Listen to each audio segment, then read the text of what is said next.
Wala. Nakuhaan ka ng Diyos. Oh, teka, kumain na ba kayo? Maghahanda ko lang kayo ng hapunan na. Hindi naman ay. Kumain na po kami sa may kampo doon sa may pastilan. Ay, sa labas. Ay, naku, hindi ko yung biro. Good na ikaw talaga puro kabiro. Sige po, mauna na kami.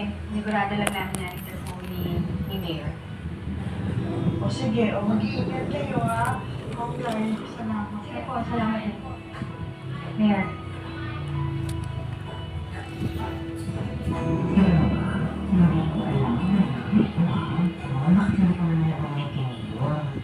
Okay?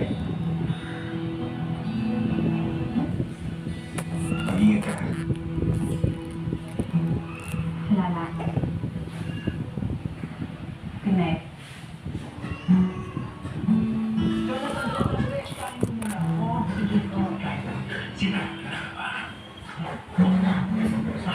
Tanggol. Gusto naman ang trabaho mo. Kamusta ang pagiging